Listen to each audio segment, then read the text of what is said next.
Bienvenue à tous dans notre émission 15 minutes de grâce et de vérité avec le pasteur Jocelyn Seri. Nous sommes heureux de vous accueillir et sans plus tarder, avant d'écouter la parole de Dieu, nous allons adorer le nom de Jésus.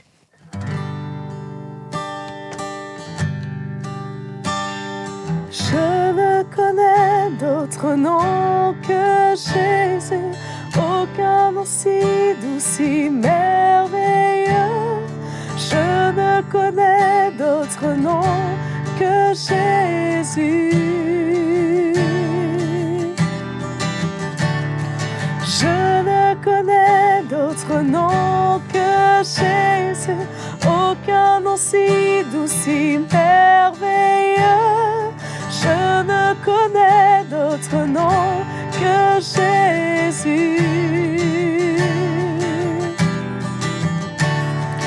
Tu es la lumière de mon cœur, de mon âme. Tu es la lumière qui chasse les ténèbres. Tu es l'espoir de tout cœur vide et brisé. Tu es le chemin, la vérité. Tu es la lumière de mon cœur, de mon âme. Tu es la lumière qui chasse les ténèbres. Tu es l'espoir de tout cœur vide et brisé. Tu es le chemin, la vérité.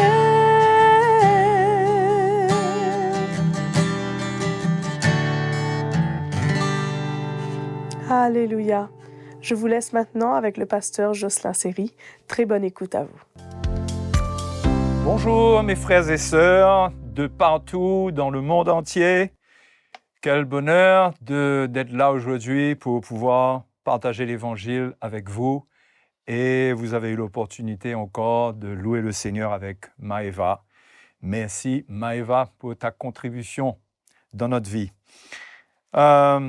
J'espère que vous appréciez les moments que nous passons ensemble et les thèmes que nous abordons qui nous viennent du livre de l'Ecclésiaste. Il y en a un qui me paraît pratiquement incontournable lorsqu'on parle du sort du croyant, qu'est-ce qui va se passer avec lui. Et cela se trouve dans l'Ecclésiaste au chapitre 5 et au verset 9. Chapitre 5, verset 9. C'est un point qui est vraiment déterminant pour la vie du croyant. Celui qui aime l'argent n'est pas rassasié par l'argent, et celui qui aime les richesses n'en profite pas. C'est une déclaration sérieuse.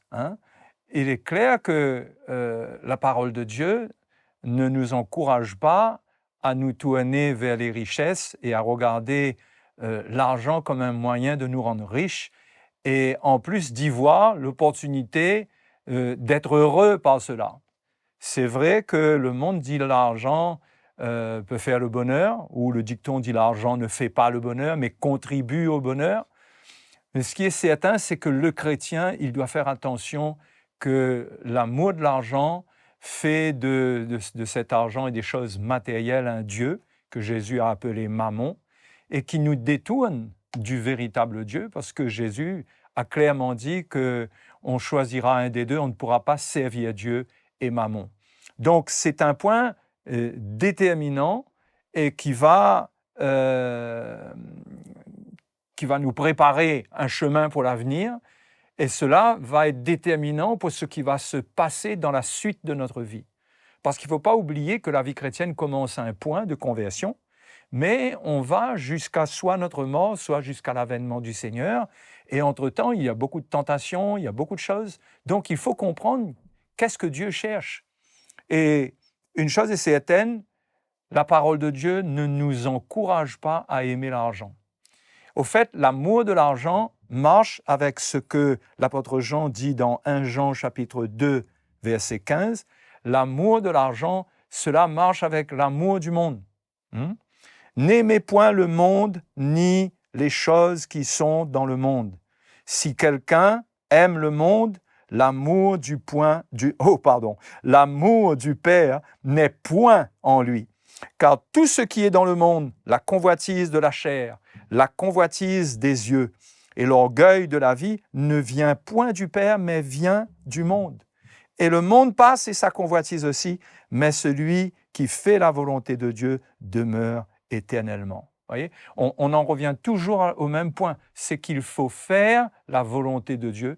Et la volonté de Dieu, c'est que Dieu lui-même va pourvoir à nos besoins. C'est que personne n'a besoin de courir derrière les choses du monde, derrière les richesses. Au fait, c'est l'amour du monde qui justifie le désir de devenir riche. Parce que pourquoi être riche si ce n'est pas pour posséder les choses du monde? Or, l'amour du monde nous prive de l'amour de Dieu. Et c'est pourquoi l'Ecclésiaste dit que celui qui aime l'argent n'est pas rassasié par l'argent. Parce que celui qui aime l'argent, le chrétien qui aime l'argent, il est privé de l'amour de Dieu. Or, c'est l'amour de Dieu qui rassasie le cœur d'un chrétien. Ce n'est pas l'amour de l'argent. Pour obtenir les choses qui viennent du monde, on pourra avoir autant que l'on veut, mais il y aura toujours un vide énorme en nous que seul Dieu peut combler par son amour. Donc, celui qui aime le monde, l'amour du Père n'est point en lui. C'est quelque chose qui est clairement dit. Donc, la parole de Dieu ne nous encourage pas à chercher le bonheur dans les choses matérielles, dans les richesses. C'est vraiment ne pas comprendre le cœur de Dieu, le plan de Dieu pour notre vie et se laisser tromper par l'ennemi, par le système du monde qui veut nous égarer. Il y a un passage où Jésus dit qu'il faut travailler, non pas pour la nourriture qui périt, mais pour celle qui subsiste pour la vie éternelle. Ça se trouve dans Jean chapitre 6, verset 27. Et il dit « Et que le Fils de l'homme vous donnera ». C'est le Fils de l'homme qui doit nous donner toutes choses. Car c'est lui que le Père, que Dieu lui-même a marqué de son sceau. C'est-à-dire, c'est au travers de lui que Dieu comble nos vies. C'est au travers de lui que Dieu nous donne la nourriture spirituelle. C'est ce qui doit nous intéresser en premier. C'est de chercher premièrement le royaume de Dieu et sa justice, et Dieu nous donne toutes choses. Et non pas courir derrière les choses matérielles, les choses terrestres, et croire qu'avec ça, Dieu sera avec nous et on va continuer dans son plan. Non, la parole de Dieu nous parle clairement, il nous montre, et Jésus a dit clairement à ses disciples, à ceux qui l'écoutaient, qu'il ne faut pas travailler pour la nourriture qui est terrestre, qui est passagère, qui périt, mais de travailler pour celle qui subsiste pour la vie éternelle. Un chrétien ne devrait jamais rentrer dans un plan de carrière qui l'éloigne de la nourriture spirituelle, qui l'éloigne du plan de Dieu. Sinon, il le fera pour sa destruction. C'est l'avertissement d'ailleurs donné par l'apôtre Paul dans 1 Timothée, chapitre 6, à partir du verset 6 jusqu'au verset 10. L'apôtre Paul donne cet avertissement solennel. Il est très clair et on ne peut pas essayer d'interpréter ces paroles en essayant de nous rassurer avec les paroles du serpent dans le jardin d'Éden. Oui, mais Dieu a-t-il réellement dit? Non, lisons et appliquons-nous. Assurons-nous que nous sommes en train de faire la volonté du Seigneur en nous établissant dans sa parole. Et ce passage de Timothée nous dit, c'est en effet une grande source de gain que la piété avec le contentement, parce que certains pensent que dans la piété, il y a du gain. Oui, Paul dit oui, mais la piété avec le contentement, c'est-à-dire le contentement, c'est le contraire de l'amour des richesses, c'est se contenter de ce que l'on a, de la vie simple que Dieu nous donne. Car nous n'avons rien apporté dans le monde et il est évident que nous n'en pouvons rien emporter. Si donc, vous voyez, déjà là, on voit qu'on doit chercher les choses qu'on peut emporter avec nous.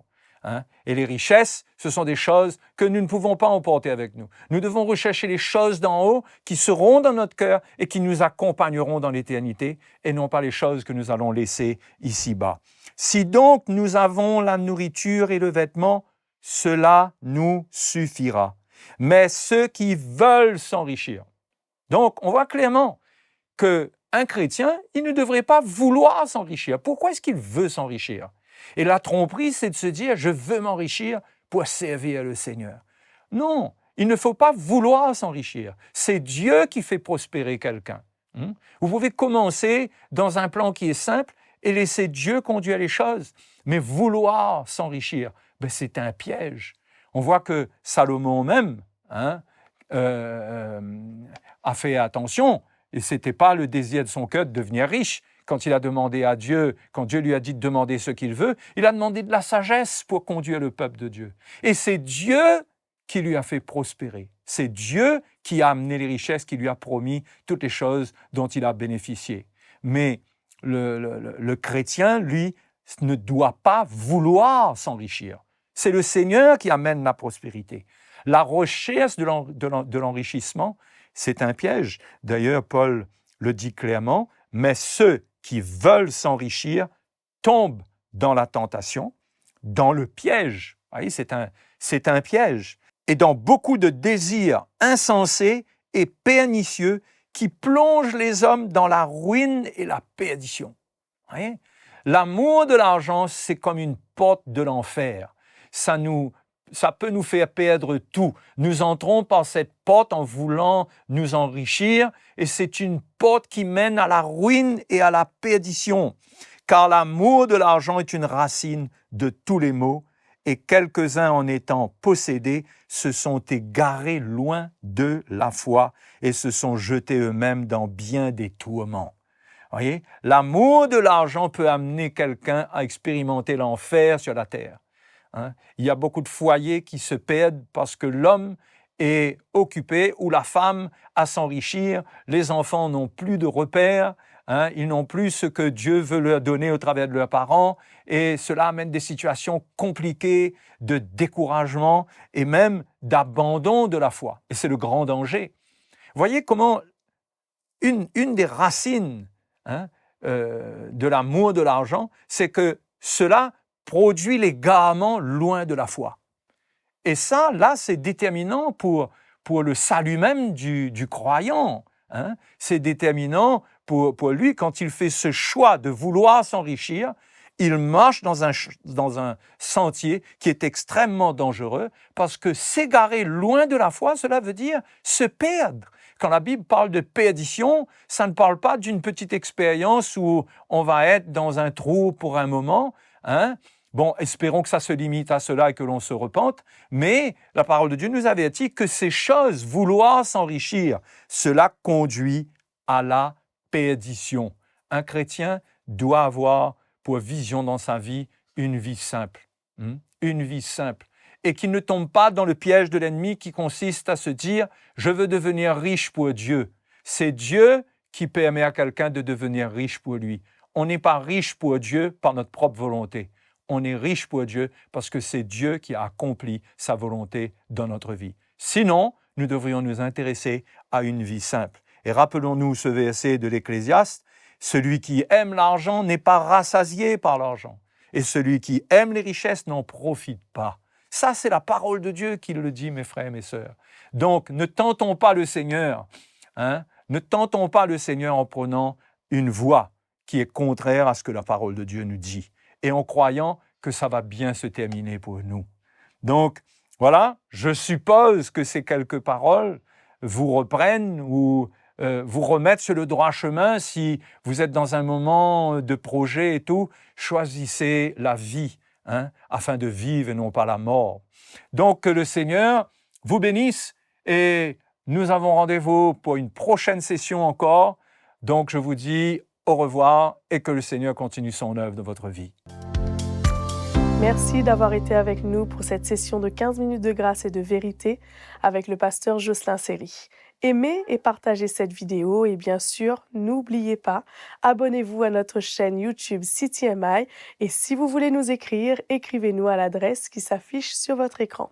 À très bientôt!